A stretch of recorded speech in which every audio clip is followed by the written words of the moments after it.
우리의 생명과 건강은 너무나도 소중하기 때문에 사람들은 돈을 많이 들여서라도 좋은 병원, 큰 병원에서 치료받기를 원하고 비싼 호텔에서 이렇게 잠을 자기를 원합니다. 그런데 돈을 많이 주고 또 유명한 병원이나 호텔이라고 해서 꼭 좋은 것은 아니라 하는 것을 얼마 전에 텔레비전에서 발표가 된 적이 있었습니다. 어떤 유명한 특급 호텔이 있었는데 거기 직원이 그 유리컵을 닦는데 화장실 바닥을 막 닦다가 그걸 가지고 막 유리컵을 닦는 것을 또 기자가 어떻게 그 귀신같이 찍었는지 또 그것을 이렇게 발표하는 바람에 사람들이 많은 충격을 받은 적이 있습니다.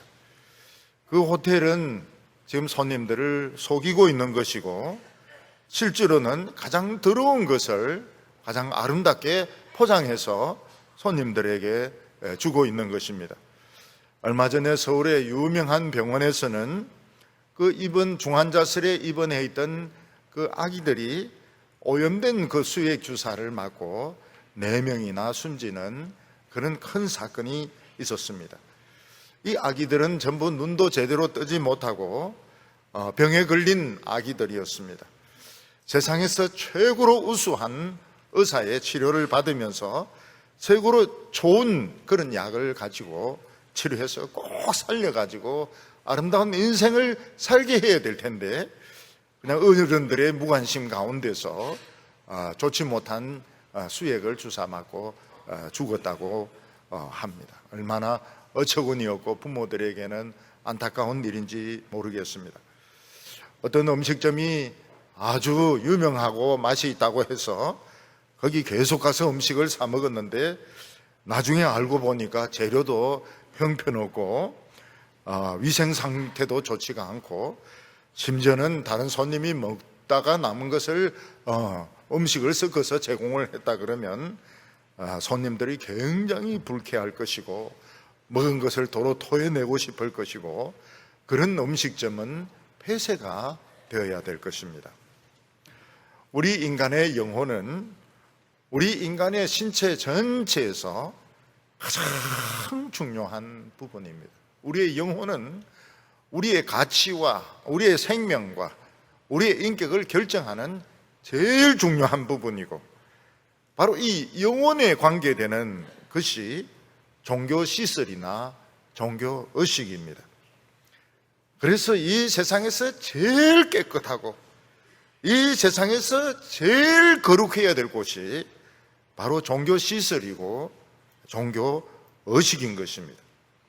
종교 의식과 종교 시설과 종교인들은 어려운 가운데 빠진 사람들을 하나님과 연결시켜서 그 어려움이 해결되게 하고 병이 낫게 하고 망가진 인생을 치료하게 하는 사람들이 종교인이고 종교시설이고 종교행위인 것입니다.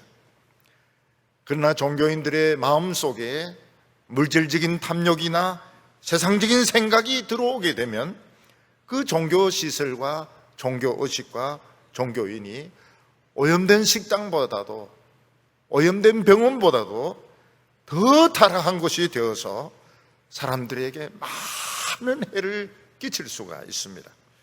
왜냐하면 하나님도 눈에 보이지 않고 이 종교 효과라고 하는 것도 눈으로 보이는 것이 아니기 때문에 사람들은 깨닫지 못하는 가운데 많은 해를 입을 수가 있는 것입니다. 예수님 당시 유대사회에서 가장 중요한 종교시설은 바로 예루살렘 성전이었습니다. 예루살렘 성전은 온 세계를 창조하신 살아계신 하나님과 이 세상에서 어려움을 겪고 있는 인간들을 연결하는 바로 그런 연결점이었습니다. 그리고 명절이 되면 6월절 같은 명절에 유대인들은 전 세계에서 100만에서 200만 되는 사람들이 이 성전에 몰려와서 여기서 제사를 드리고 기도를 하고 축복을 받고 자기 집으로 돌아갔던 것입니다. 예수님 당시에 수백만 명 되는 유대인들이 예루살렘 성전에 와서 제사를 드리고 기도하고 은혜 받고 축복받고 가는 일은 좋은 일이었습니다. 그러나 예수님 당시 대제사장과 유대 지도자들과 유대인들의 마음속에는 물질적인 탐욕이 많이 들어와 있었습니다. 그래서 그들은 하나님께 제사 드리는 이 예루살렘 성전과 그 제사 행위를 돈벌이의 기회로 사용하고 있었던 것입니다. 사람들은 로마나 아프리카나 아시아 저 먼 곳에서 도저히 소를 몰고 오거나 양을 몰고 오거나 해서 제사를 드릴 수가 없었습니다. 그래서 오는 사람들은 전부 돈을 가지고 와서 예루살렘에서 소나 양과 비둘기를 사가지고 하나님께 제사를 드릴 수밖에 없었습니다. 그리고 로마 돈은 그 돈에 로마 황제의 형상이 새겨져 있기 때문에 이건 이계명에 걸리는 것이었습니다. 이것은 성전에 바칠 수가 없었고, 그래서 결국 그들은 성전에만 바치는 돈과 환전을 해야만 했습니다. 대제사장과 유대 당국은 어떻게 했는가 하면 그 제사 드리는 사람들의 편의를 제공해 준다. 먼 데까지, 저 시골 면 데까지 가서 소를 사고 양을 사고 할 필요가 뭐가 있느냐. 가까운 데서 소를 사고 양을 사고 비둘기 사고 환전해서 바로 거기서 하나님께 바치도록 편의를 제공해 준다 하는 그런 미명하에서 성전 뜰에서 소를 팔고 양을 팔고 환전을 해 주었던 것입니다. 그들이 하는 이유는, 그들이 하는 말들은 이거는 사람들의 그 편의를 제공해 주기 위한 것이었고, 또 하나님께 제사 드리고 하나님께 헌금하는 것은 하나님의 일이라고 이야기를 했습니다. 사람들은 거기에 대해서 아무도 뭐라고 말할 수가 없었습니다. 왜냐하면 이건 하나님의 일이기 때문에 아무것도 모르는 일반인들이 이게 옳다 틀리다고 말할 수가 없었습니다. 근데 6월절에 예수님께서는 예루살렘 성전에 올라가서 그 모든 행위들이 잘못되었고 틀렸다는 것을 예수님은 아셨습니다.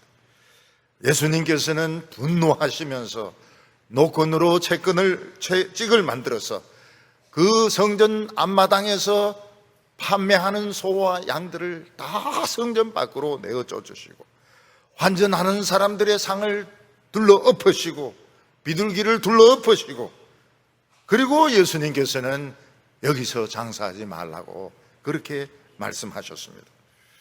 예수님께서는 내 아버지의 집을 장사하는 집으로 만들지 말라고 말씀하시고, 예수님께서는 거기서 장사하는 사람들을 다 내쫓았던 것입니다. 그때 대제사장과 그 유대에 있는 지도자들은 예수님에게 와서 너가 이런 일을 하는 거 보니까 선지자인 것 같은데 선지자인 증거를 보여라, 그렇게 말했습니다. 그때 예수님께서는 자신이 선지자인 증거를 보이지 아니하시고 너희가 이 성전을 헐라 내가 사흘 동안에 일으키겠다, 이렇게 말씀하셨습니다. 이 말씀은 천파만파의 파문을 일으켰습니다. 이 말씀은 굉장히 알쏭달쏭한 애매한 말씀이고, 이게 무슨 뜻인지 이해하는 것이 지금도 쉽지가 않습니다. 이 말씀 때문에 예수님은 유대 제사장과 유대인들에게 엄청난 미움을 받아가지고 나중에 예수님께서는 유대인들에게 붙들려서 대제사장에 갔을 때 바로 이것 때문에 고소를 당합니다. 이 사람이 예루살렘 성전을 헐라고 하면서 사흘에 다시 짓겠다고 이야기했다고, 그러면서 비난을 받게 됩니다. 예수님께서 십자가에 못 박혔을 때도 대제사장과 유대 지도자들이 그 십자가 앞에 와서 성전을 헐고 사흘에 짓는 자여 십자가에서 내려오라, 그러면 너를 믿겠노라 하면서 예수님을 조롱을 했던 것입니다. 너희가 이 성전을 헐라 내가 사흘에 일으키겠다 하는 말은 굉장히 알쏭달쏭한 말씀입니다. 이게 과연 무슨 말씀인가? 그들로 하여금 진짜 성전을 헐라는 뜻인가? 무슨 의도로 예수님이 이 말씀을 하셨는가? 굉장히 알쏭달쏭한 마샬, 아주 알쏭달쏭한 말씀이고 지금도 이 말씀을 이해하는 것은 쉽지가 않습니다. 근데 더 중요한 것은 오늘 하나님께서 한국 교회를 보시면서 어떤 말씀을 하실까 하는 것입니다. 한국 교회 지도자들, 많은 목사들 보면서 정말 그들이 한 영혼이라도 살리기 위해서, 그들이 영혼이 치료받고 깨끗함을 받기 위해서 정말 살아있는 산 성전으로서 교회가 예배를 드리고 있느냐, 아니면 예배당만 크게 짓고 말 잘하는 사람들, 잘생긴 사람들을 목사로 세워가지고 헌금을 거두어가지고 장사하는 그런 기업인가, 뭐라고 말씀하실까 하는 것이 굉장히 중요한 문제인 것입니다. 만일 교회가 정말 사람들의 영혼을 치료하지 못하고 인생을 치료하지 못하고 예배당을 그럴듯하게 지어가지고 헌금만 자꾸 거둔다면, 사업만 자꾸 벌린다면 그런 교회는 있어서는 안 되는 것입니다. 빨리 문을 닫으면 닫을수록 사람들에게 피해가 들어가게 되는 것입니다. 그러나 과연 우리나라에서 예배당에 못질할 사람이 누가 있겠느냐 하는 것입니다. 근데 가끔 교회가 싸우면서 보니까 못질하는 경우를 봤습니다. 반대파 사람들 못 들어가도록 못질하는 거 보기는 봤지만 누가 감히 그 큰 예배당에 수많은 사람들이 오는 교회에 못질을 할 수 있겠느냐 하는 것입니다. 과연 성전은 어떤 곳이며 성전에는 뭐가 있어야 되느냐, 이게 예수님 말씀하시는 핵심인 것입니다. 오늘 첫 번째로 예수님은 성전이 내 아버지 집이라고 말씀하셨습니다. 어떤 자녀가 시골에서 크다가 어른이 되어서 서울이나 외국에 먼 곳에 공부하러 가서 이제 그곳에서 살다가 아주 오래간만에 자기 아버지 집을 방문하게 되었다고 합시다. 그 자녀가 자랐던 아버지 집은 아주 큰 집이고 아주 오래된 멋진 고택이었습니다. 근데 이 자녀가 아버지 집에 와 보니까 아버지는 안 계시고 그 집은 완전히 유흥장이 되어서 사람들이 이 마당에서 고기를 구워 먹고 있고, 어떤 사람은 물건을 파는 장사를 하고 있고, 어떤 사람은 아예 안방까지 들어와서 누워가지고 잠을 자고 있다면 아마 그 아들은 굉장히 분노할 것입니다. 그러면서 거기에 있는 사람들에게 다 나가세요. 내 아버지 집을 유흥장으로 만들지 마세요. 장사하는 집으로 만들지 마세요. 여관으로 만들지 마세요. 그러면서 거기에 있는 사람들을 다 쫓아낼 것입니다. 당신 누구요? 난 이 집 아들이요. 그러면서 막 사람들 쫓아내면서 거기에 쌓여있는 쓰레기들을 다 치우고 집을 꼭 깨끗하고 조용한 옛날 집으로 만들려고 할 것입니다. 원래 예루살렘 성전은 전 세계에서 제일 깨끗한 성전이었습니다. 왜냐하면 하나님께서는 이 성전을 더럽히는 것을 절대로 용서하지 않았기 때문입니다.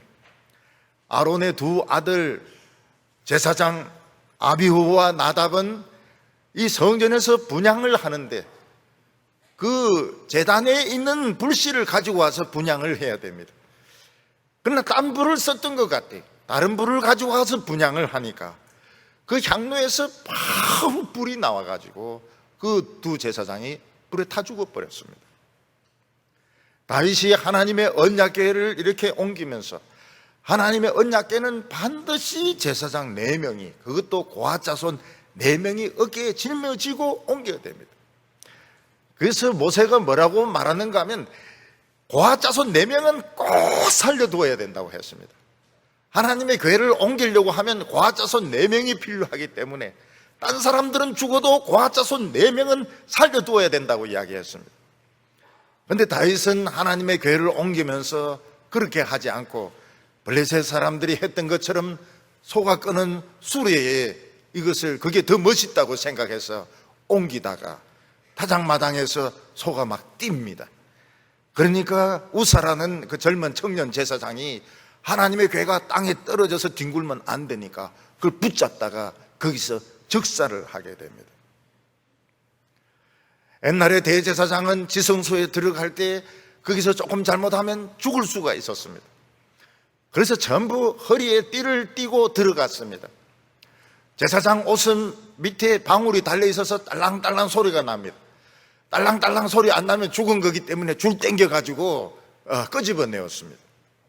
그만큼 하나님의 성전은 거룩한 곳이고 두려운 곳이었습니다. 그렇지만 이스라엘 백성들이 바벨론 포로에서 돌아오고 난 뒤에 하나님의 성전이 타락하게 됩니다.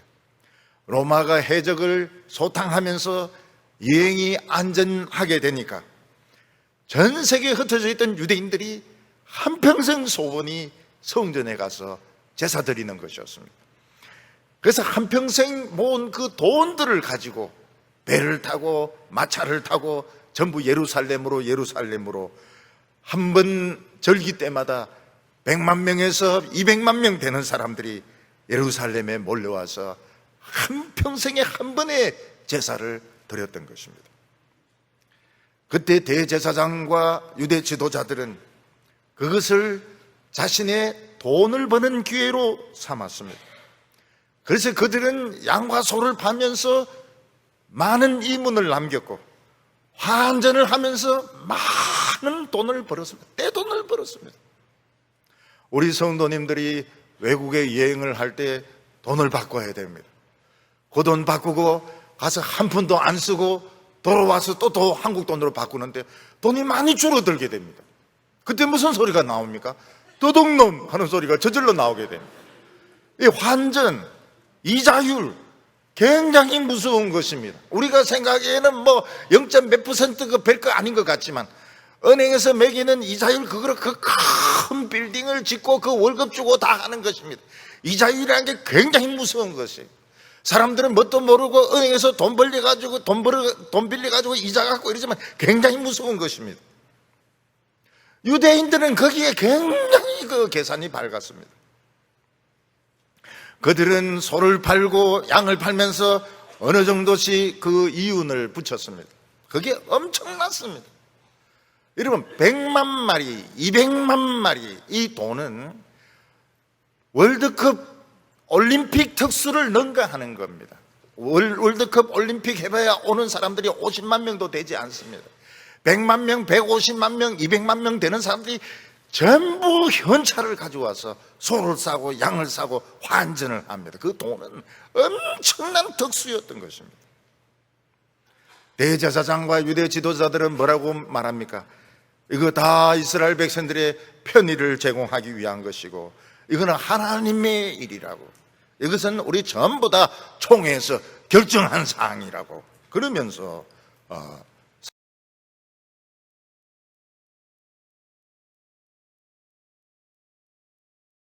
사람들은 그렇게 설명을 했던 것입니다.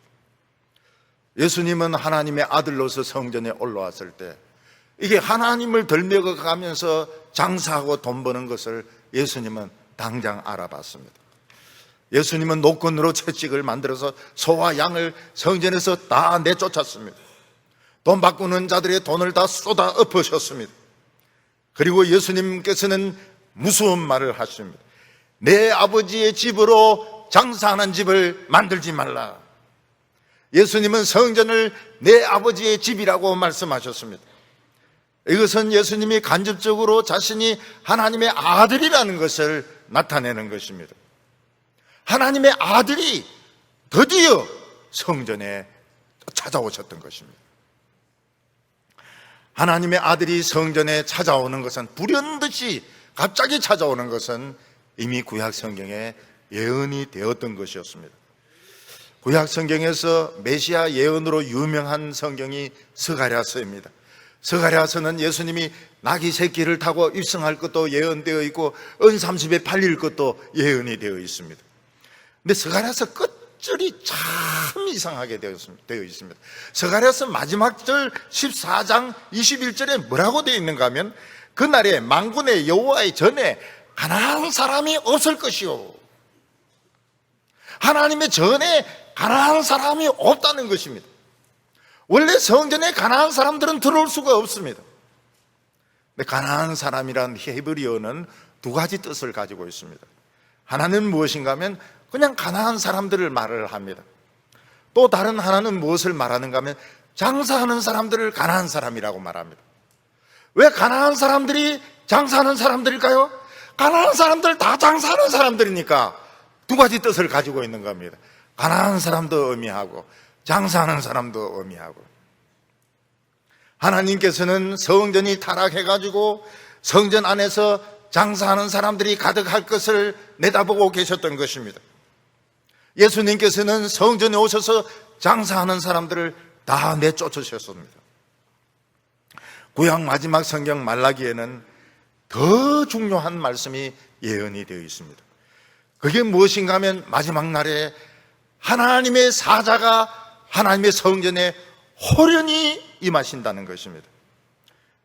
말라기서 3장 1절 중간부터 2절까지 보면 또 너희의 구하는 주가 갑자기 그의 성전에 임하시리니 곧 너희가 사모하는 바 언약의 사자가 임하실 것이라. 그가 임하시는 날을 누가 감히 담당하며 그가 나타나시는 때에 누가 능히 서리요. 그는 금을 연단하는 자의 불과 표백하는 자의 잿물과 같을 것이라. 예루살렘의 성전은 어떤 상태에 있는가 하면 언제일지 모르겠지만 언약의 사자, 온 세상이 사모하는 그 하나님의 사자가 갑자기 임할 수 있는 그런 상황 가운데 있는 것입니다. 그래서 예루살렘 성전은 언제 하나님의 아들이 오실지 모르기 때문에 모든 것을 깨끗이 해야 됩니다. 모든 것을 하나님의 법대로, 모든 것을 하나님의 뜻대로 준비하고 있다가 언제 어디든지 하나님의 언약의 사자가 왔을 때 오십시오, 당장 오십시오, 저희들이 준비하고 있었습니다, 이렇게 말할 수 있어야 되는 것입니다. 그때 그분의 눈이 얼마나 불같이 뜨거울 것인지, 그는 모든 것을 다 태울 것이라고 했습니다. 엘리야가 하늘에서 불이 떨어지게 했듯이 모든 더러운 것을 전부 다 태울 겁니다. 사람도 건물도 짐승들도 다 태우실 것입니다. 그가 얼마나 깨끗한 것을 원하시는지 세례 요한같이 요단강물 같은 물들을 그냥 생수를 퍼부어서 모든 더러운 것을 다 씻어서 다 내버릴 것입니다. 그래서 사실 예수님께서 예루살렘 성전에 올라오셔서 채찍을 만들어 가지고 양이나 소를 내어 쫓으시고 상을 둘러 엎으신 것은 사실은 말라기서의 말씀에 비하면 굉장히 약한 것입니다. 실제로 말라기 예언대로 하면 예수님께서는 하늘에서 불이 떨어지게 해서 그 오염되고 더러워진 성전과 대제사장과 사람들과 모든 것을 싹 다 태우셔야 됩니다. 그리고 예루살렘 강물을 끌고 오든지 아니면 땅에서 물이 쏟아지게 해가지고 그 잿물로 모든 것을 다 돌려가지고 더러운 것은 전부 다 태워, 전부 다 씻어가지고 깨끗한 것만 남겨놓아야 될 것입니다. 그러나 예수님께서는 사실은 굉장히 약하게 하셨습니다. 예수님께서는 채찍을 가지고 그 모든 것을 내쫓으시면서 내 아버지의 집을 장사하는 집으로 만들지 말라, 그렇게 말씀하시고 조용히 시골 갈릴리로 물러가셨습니다. 대제사장과 유대 지도자들은 예수님이 그렇게 하는 것을 보고 너가 그렇게 하는 것은 선지자인 모양인데 선지자의 정표를 내놔라고 했습니다. 옛날에는 선지자는 정표가 있었습니다.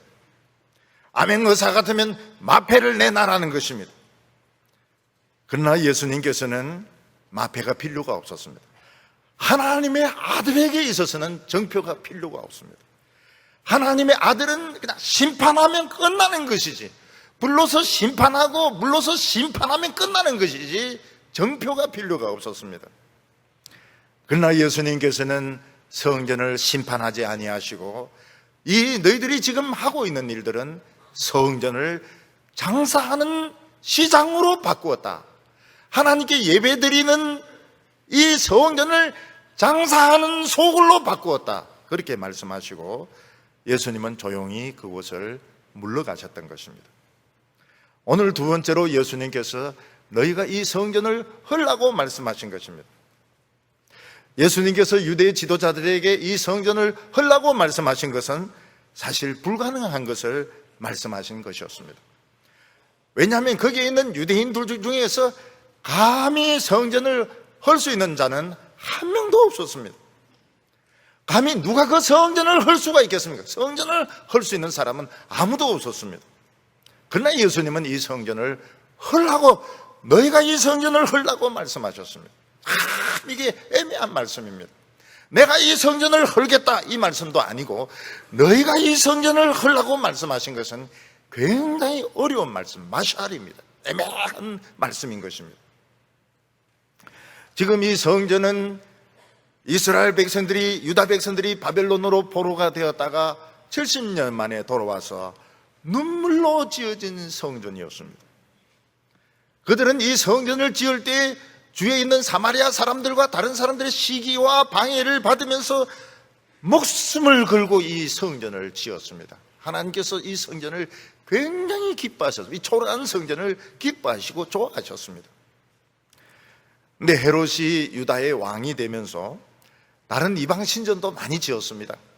유대인들이 너무 자기를 싫어하니까 유대인들의 환심을 얻기 위해서 이 예루살렘 성전을 개축을 하기 시작했습니다. 그런데 이 공사가 얼마나 어마어마한 공사였던지 예수님 그때 벌써 46년 동안에 걸쳐서 이 건물이 지어지고 개축이 되고 있었습니다. 2장 20절 말씀 보면 유대인들이 이르되 이 성전은 46년 동안에 지어졌거늘 내가 3일 동안에 일으키겠느냐 하더라. 이 성전이, 거기에 있는 돌과 성전 건물이 얼마나 엄청났던지 옛날 바벨론에서 돌아와서 지은 그 성전은 흔적도 없었습니다. 46년 동안에 지금도 지어지고 있고 앞으로도 계속 지어져가지고 이 성전은 82년 만에 완공이 되게 됩니다. 그리고 7년 만에 망합니다. 스페인 바르셀로나에 가면은 가우디가 설계한 성당이 100년 넘게 지금 지어지고 있는데 아직도 지금 지어지고 있습니다. 어마어마한 성당이 지금 지어지고 있습니다. 예루살렘 성전도 그런 성전이었습니다. 무려 82년에 걸쳐서 성전이 지어지고 있습니다. 예수님의 제자들이 성전에 와보고는 놀랍니다. 예수님, 이 돌들을 보세요. 이 건물들을 보세요. 얼마나 대단합니까? 그때 예수님께서 너희가 이 건물을 보느냐? 돌 하나도 돌 위에 남지 않고 다 허물어지게 될 것이라고 말씀하셨습니다. 예수님 당시 예루살렘 성전은 어마어마한 건물이었고 수백만 명의 유대인들이 와서 제사를 드리고 있었고 돈도 엄청나게 많았습니다. 그래서 어느 누구도 이 성전을 건드릴 수가 없었습니다. 근데 예수님께서는 유대인들에게 뭐라고 말씀하십니까? 이 성전을 헐라고 말씀하십니다. 너희들은 이 성전을 헐라! 그러면 내가 사흘에 일으키겠다고. 예수님 왜 유대인들에게 이 성전을 헐라고 말씀하셨을까요? 이 성전 안에 아무것도 없었기 때문입니다. 이 성전이 겉으로만 보기에 대단하고 엄청나고 화려했지만 이 안에는 아무것도 없었습니다. 거짓과 탐욕과 욕심과 야망밖에 없었던 것입니다.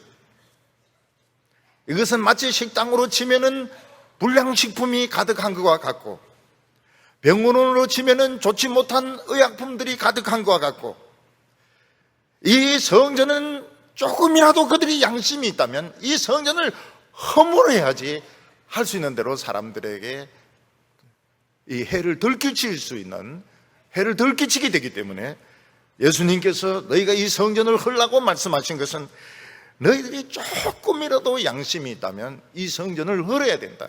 이 성전을 헐어야지 사람들의 해를 덜 끼치게 된다고 말씀하셨던 것입니다. 그런데 아무도 이 성전을 허물 수가 없습니다. 누가 감히 이 엄청난 성전을 허물 수가 있겠습니까?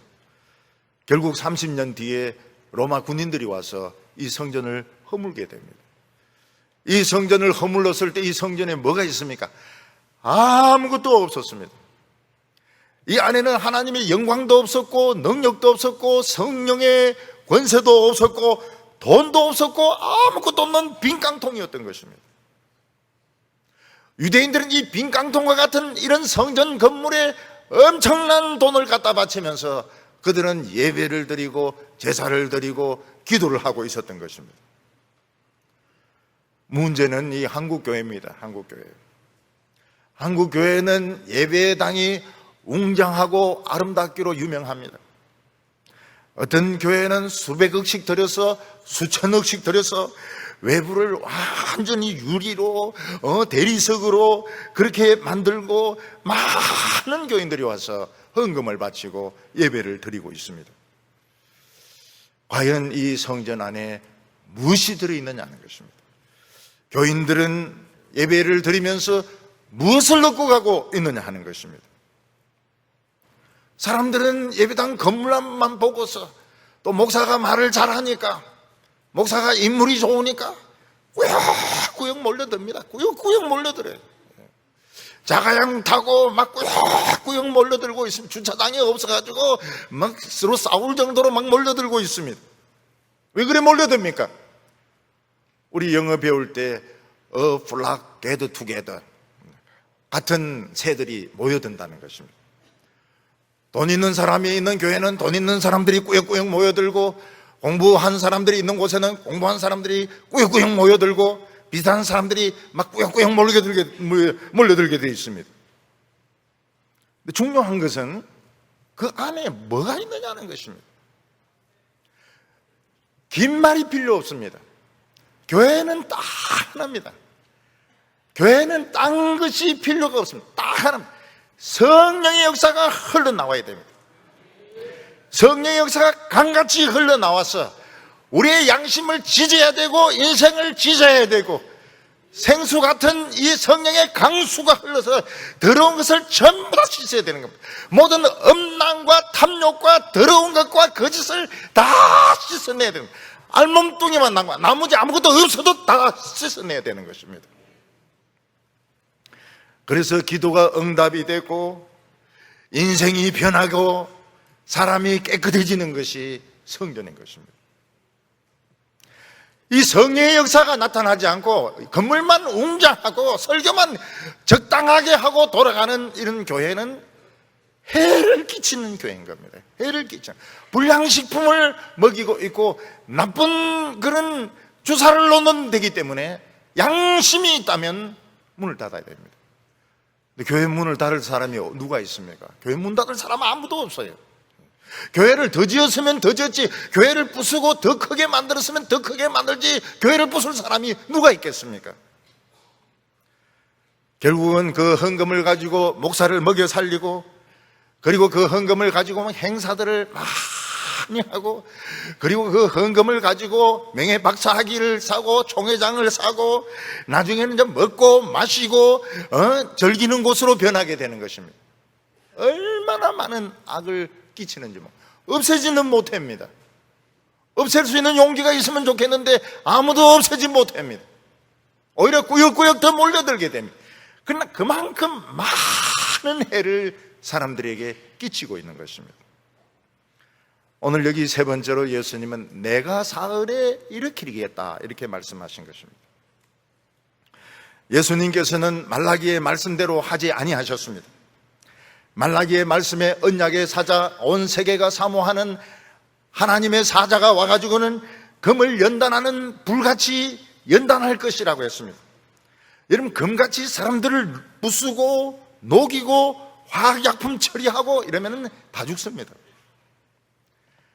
그리고 표백하는 자에 세탁하는 것처럼 양잿물을 넣어가지고 막 돌리면은, 우리나라 세탁기가 유명한데, 드럼 세탁기, 봉 세탁기가 유명한데 넣어가지고 막 돌리면은 정신이 있겠습니까? 없겠습니까? 뭐가 나오겠습니까? 우리나라 전 교인들을 하나님의 세탁기에 넣고 막 돌리면은 뭐가 나오겠습니까? 예수님은 원칙적으로 하면은 엘리야같이 하늘에서 불이 떨어져서 정말 하나님의 말씀에 맞지 않는 것은 다 태워야 되고 더러운 것은 다 씻어가지고 버려야 됩니다. 근데 예수님은 그렇게 하지 않고 너희가 이 성전을 헐라 내가 사흘에 일으키겠다 하시고는 조용하게 갈릴리로 물러가셨습니다. 왜냐하면 예수님이 내리실 불이 그 엘리야의 불이 아니기 때문입니다. 예수님이 주실 그 물이 세례 요한의 물이 아니기 때문입니다. 여기 보면 누가 그 앞에 서리요? 예수님 앞에 설 수 있는 사람이 누가 있으리요? 베드로는 예수님 앞에 무릎을 꿇고 뭐라고 이야기합니까? 죄인입니다. 나를 떠나소서 이렇게 이야기합니다. 누가 그 앞에 서리요? 누가 그 앞에서 그 예수님 앞에서 자기가 의롭다고 이야기할 수 있을까요? 성령의 불이 막 밀어닥치는데 누가 내가 깨끗하다고 말할 수 있을까요? 하나님의 생수가 막 덮치는데 누가 내가 그 앞에서 깨끗하다고 말을 누가 감당할 수 있으리요? 그러나 예수님은 그렇게 하지 않아요. 그러면 다 죽습니다. 전부 다 죽기 때문에 예수님은 그렇게 하지 아니하시고 내 아버지의 집을 강도의 내 아버지의 집을 장사하는 집으로 만들지 말라 이러면서 예수님은 자신이 하나님의 아들인 것을 말씀하셨습니다. 그 다음에 갔을 때는 예수님은 성전은 만민이 기도하는 집이라고 했습니다. 이 이스라엘이 살 수 있는 길이 무엇인가 하면 그 수백만 명이 와서 소를 사고 양을 사는 이익을 포기하는 것입니다. 여러분, 머리가 돌아가는 사람이라면 그냥 앉아서 돈을 버는 것입니다. 수백만 명이 와가지고 쇼핑을 하는 겁니다. 지금 현대백화점, 헌대백화점, 헌세계백화점 100만 명이 몰려오지는 않아요. 보니까 뭐 한 10만 명이나 뭐 5만 명이나 오는지 모르겠는데 100만 명, 200만 명 와서 소를 사고 비둘기를 사고 돈을 바꾸고 그냥 앉아서 돈을 버는 것입니다. 근데 제사장이 진짜 제사장이면 돈 안 법니다. 돈 안 벌어요. 이거는 장사하는 사람들이 해라. 그렇지만 폭리는 못 남긴다. 폭리는 남기지 못한다. 그리고 100만 명, 200만 명이 기도를 하는 것입니다. 우리 기도하자. 우리의 죄를 사하여 주시고 하나님께서 우리에게 은혜를 주시고 성령을 달라고 100만 명, 200명 데리고 막 기도를 하고 바꾸고 소 팔고 양 팔아서 돈 버는 거 포기했더라면 예루살렘 성전은 망하지 않습니다. 엄청난 부흥이 일어났을 것입니다. 근데 그들의 머리가 그런 머리가 아닙니다. 이 사람들의 머리가 그런 머리가 아니고 그들의 양심이 그런 양심이 아니에요. 이 사람들이 그런 정도로 대단한 믿음을 가진 사람이 못 되는 겁니다. 그들은 예수님 앞에서 정직했어야만 됩니다. 세례 요한이 얼마나 정직한 사람입니까? 예수님이 세례를 받으러 왔을 때 세례 요한은 뭐라고 말합니까? 제가 세례를 받아야 될 텐데 어떻게 세례를 받으러 오십니까? 이렇게 해야 하나님의 뜻이 이루어진다고. 그러면 제가 순종하겠습니다. 이렇게 말합니다. 유대 지도자들은 내 아버지의 집을 강도의 집으로 만들지 말라면 전부 엎드려. 지금 아맹어사보다 더 무서운 사람이 온 거거든요. 지금 아맹어사가 출동한 것이 아니고 언약의 사자가 온 것이고 전 세계가 사모하는 하나님의 아들이 온 것이기 때문에 전부 엎드려서 우리 어떻게 하면 안 죽습니까? 우리 어떻게 하면 구원을 받을 수 있습니까? 이렇게 되는데 지금 하나님의 아들을 선지자로 격화를 시켜가지고 정표를 달라고 굉장히 위선적인 짓을 한 겁니다. 아주 위선적인 못된 짓을 하고 있는 것입니다. 예수님은 내가 사흘에 일으키리라고 말씀하셨습니다. 예수님은 자기 자신이 살아서 움직이는 성전이었습니다. 예수님은 안에 성령을 잔뜩 넣어가지고 오셨습니다. 예수님은 이 세상에 오실 때 그냥 오신 것이 아니고 하나님의 능력과 지혜와 은혜와 성령을 충만하게 자기 육신 속에 담아가지고 오셨습니다. 예수님은 걸어다니는 성전이었습니다. 이 세상 어느 곳에도 없는 이 성령의 역사가 예수님 안에는 충만했습니다. 근데 예수님께서는 이 성령의 능력이 말씀을 통해서 또 사람에게 안수해서 병을 고치는 것을 통해서 나타나고 있었습니다. 그렇지만 이게 우리를 향해서 터져 나오지는 못했습니다. 이게 막 폭발이 되지는 못했습니다. 근데 예수님이 십자가 위에서 못 박히셨을 때, 예수님의 옆구리에 창이 찔렸을 때 예수님 안에 있는 이 성령이 폭발이 돼버린 겁니다. 이게 폭발적으로 쏟아져 버린 거죠. 이게 어디에 쏟아지게 되었을까요? 이 위선적인 성전에 쏟아진 것이 아니고 예수님의 제자들과 기도하는 120명의 성도들에게 불같이 막 임했던 것입니다. 하늘에서 불이 막 내리는데 불이 막 혀같이 갈라지면서 120명에게 불이 막 임하는데 다 죽은 사람이 없습니다. 왜냐하면 다 믿음을 가졌기 때문에 불에 다 죽지 않았습니다. 막 바람 소리가 납니다. 얼마나 강한 태풍 같은 바람 소리가 나면서 성령이 그들에게 임했던 것입니다. 오늘 우리가 예배를 드릴 때에 이 예배가 정상적인 예배라면 우리 양심 속에서 막 불이 막 일어나야 됩니다. 분노의 불, 혈기의 불이 일어나는 것이 아니고 성령의 불이 막 일어나가지고 우리를 태워야 됩니다. 우리 속에 있는 모든 불신앙과 부정한 것과 더러운 것을 막 태워야 됩니다. 우리 속에서 생수의 강이 막 터져 나와가지고 모든 더럽고 음란하고 부정한 것을 막 세탁기로 돌려가지고 이것을 전부 다 제거를 해야 되는 것입니다. 오늘 한국 교회는 정말 심할 정도로 타락을 했습니다. 제가 어렸을 때도 교회는 싸움을 많이 했어요. 싸움질을 많이 했습니다. 그래서 제가 청년기 때는 교회를 좀 안 다닌 적도 있었습니다. 꼬라지 보기 싫어가지고, 한국 교회 꼬라지 보기 싫어가지고 교회를 좀 안 다녔던 적도 있었습니다. 근데 지금은 이 총회라든지 심지어는 이 신학교에서도 이 종교적인 이 장난이 이게 문제가 보통이 아닙니다. 왜 그래 감투를 좋아할까요? 감투를 왜 그래? 우리가 원래 이 대감 이런 걸 참 좋아하지만은, 우리는 이런 감도, 대감 이런 이런 쌍투감 이런 거 좋아하지만 왜 그래? 목사들이 감을 좋아하는 게 아니고 감투를 좋아하고, 얼마나 돈을 좋아하고, 얼마나 명예를 좋아하고. 오늘 한국 교회 목사들이나 교회를 하나님의 용광로 옆 안에 넣고 돌리면 사드락 메삭 아벳느고 같이 살아서 나올 수 있는 사람이 얼마나 있을까요? 하나님의 세탁기에, 봉 세탁기에 넣고 막 돌리면은 정말 깨끗한 옷을 입고 나올 수 있는 사람이 몇 명이나 있을까요? 여러분, 이 큰 교회라고 해서 뭐가 있는 게 아닙니다. 그런데 사람들은 꾸역꾸역 모여들어요.